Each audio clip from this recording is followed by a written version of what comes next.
For those of you who got my email, I had my 50th birthday yesterday. And that's kind of what prompted me to give you this gift of a conversation about some generosity and fundraising ideas. But to rewind time, last week on Thursday, the festivities for my 50th were starting, and we had a live webinar scheduled. And I have never encountered this, but the technology snag happened. And here I was to this moment that I had really anticipated and was so excited for, and had to shut it off because my internet connection was unstable, as Zoom told me. So we've had to pivot. And I can tell you that celebrating 50, one of the things that is really true, it's what I'm feeling, is that life has pivots, right?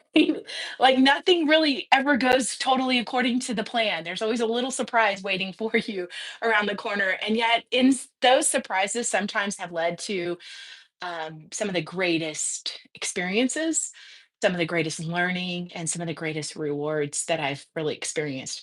So, today I wanted to share a little bit with you about an element of a course that I have labored hard to provide. And that's probably what made that little technical snag in the webinar so disappointing. Was I have it in my heart to get this to people who need it, to share this with the world. And it kind of felt like I was hitting resistance, but I do believe that resistance, it's worth it. So I want to make sure and share these great things with you all. And so today I want to talk a little bit about fundraising. I had a conversation yesterday with the leader of a nonprofit who was saying, like, how do you do this? I mean, we just can't keep doing these events. We're tired. Like, they're not as effective. Is there another way? She asked me. And so I shared this framework that I want to share with you real quick with her, which is kind of a framework that, I mean, I've learned a lot from different people and put it together, but this is my signature kind of formula, if you will, for some fundraising strategies. And that's that I think everyone starts out fundraising in a kind of stage I'd call learning to ask. And typically, when you're learning to ask people for money, it's really helpful to feel like you're giving them something. So really, in business and in just normal life, normally you only give money if you get something back. You exchange something. So this learning to ask stage in a nonprofit is typically where you're trading something. So you're maybe giving them a T-shirt for their donation, or you're giving them a candy or a candle or cookies. Cookies is a good example because the one nonprofit that has done it very well, learning to ask stage and not had to move beyond that, is the Girl Scouts. So they learned how to exchange something to support their mission by giving their givers something they could enjoy, which was cookies. Well, as you can see with the Girl Scouts, it was scalable for them. I mean, they've continued to grow and reach more people and nourish our happy hearts with those thin mints for decades. But in a normal nonprofit, that learning to ask stage, while it's very important, it also doesn't scale, it doesn't grow, it doesn't have the ability to lead to more and to really be a fundamental source of carrying the nonprofit financially. So the next stage that's really common for nonprofits to enter is I like to call it let's go eventing stage, because typically it's when we introduce an event. And so a nonprofit will begin to host an annual gala, a dinner, some form of entertainment that is becomes an annual event. And I've seen really creative ideas in this area that can become really fun and a cornerstone of that nonprofit's identity within the community. There's in my community, there's a ball that happens, and it's synonymous with this nonprofit, and it really is a great place to not only raise money, but it also enlarges the influence or helps the mission to be understood by more people. And so that's absolutely an incredible part of a nonprofit strategy. It has some disadvantages, though. Um, in my neighborhood, my community, in October of this past year, I had invitations to 10 different events for nonprofits. And let's just say that my ability to participate in all of them from a schedule standpoint was not there. And financially, to support their mission in 1 month leading right up to the end of the year before Christmas was not there. And so I think sometimes the market can get saturated in the sense that there can just be so many competing things for people's attention and time. And let's also talk about those cost of those events to a nonprofit. What I've seen is that when you really measure the cost of the time of the staff that goes into it, sometimes they're not actually even profitable.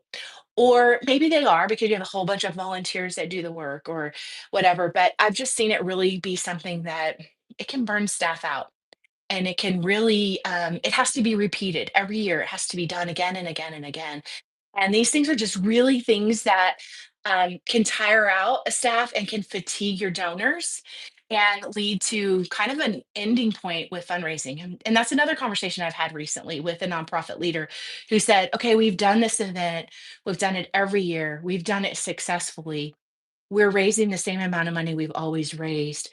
But man, can we do something else? And that's really where my third phase enters, and I call it BFFs, or best friends forever. And this is a stage in your fundraising that becomes friend raising. Yeah, that's exactly right. You're building friends, you're raising friendships. And the way you can do that could start with those first two stages, especially the event stage. Maybe you do your event with the purpose in mind of really connecting with people who love your cause. And um, I, you know, the best example I can give is that I have a family that's been knit together with adoption, and each of these heroic birth moms made a decision. They made a decision for life. And nobody was taking something from them and they weren't giving something up, but rather it was a matching of the moment in many people's lives, the adoptive family, the biological family, the child. It was a matching of destiny between each of them. And I think about that when I think about best friends forever or friend raising in the supporting of a nonprofit.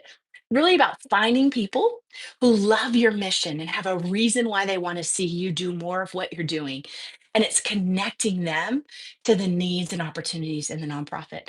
And that's done in relationship. It's not done at an event. It's not done in a transaction. And so once we hit this friend raising stage, it's beautiful, beautiful to watch how those two can be partnered up. And that brings me to some miracle stories that I want to share with you. I think one of the best fundraising days of my life was a day when I stood in front of the finance office with two checks in my hand. And in one of my hands was $1 million check from a donor who had first given smaller amounts and had over a series of about 6 years just continued to give more and give more to the things that mattered to them. And then here we were in a day establishing an endowment with a $1 million check in my hand. But in my other hand was a gift that was equally as special. It was a gift given by a widow who gave literally the last $25 she had to give in a memorial gift to someone she loved who had passed away. And those two gifts to me represent the miracle that we get to be a part of when we invite people to give generously, to give sacrificially, and to give extravagantly to the cause of the nonprofit or the purpose that we serve. And that, again, it's not asking anyone to give up something, it's asking them to sow the seed of what they have, which could be money, into the ground of the mission that we're called to do. And there is no better opportunity than to be a steward of that, than to carry that and then to have use it in your nonprofit to make that mission possible, to make that dream come true. And so that's a miracle story that I would tell you in the fundraising world, speaks to me over and over again. Whether I'm stewarding a $25 gift or $1 million gift, it really is about matching those people's intentions, their heart, their passion to the opportunity that we serve. And it's a blessing. Again, like an adoption, it's a blessing to everyone involved. And it's the beginning of a long term relationship. So we want to steward those relationships and grow them.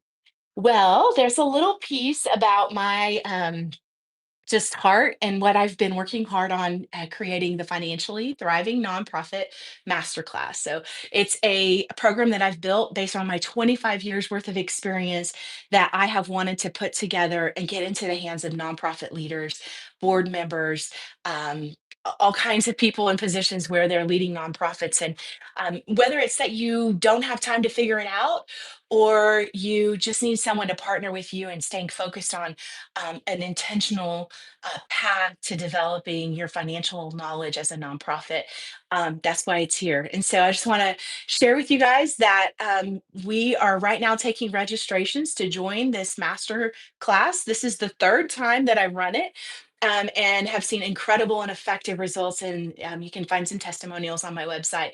But you can go to teresaclark.com/FTN for financially thriving nonprofits. So that's FTN, and you can register. Now you have to register before March the 3rd, okay? And the reason is because this isn't just material that you got access to. This is about an experience, it's about a community, and it's about partnering together. And so we start as a group on March 4th. So we need you registered by the 3rd so that you can be in the group, get started, and get going as we grow together.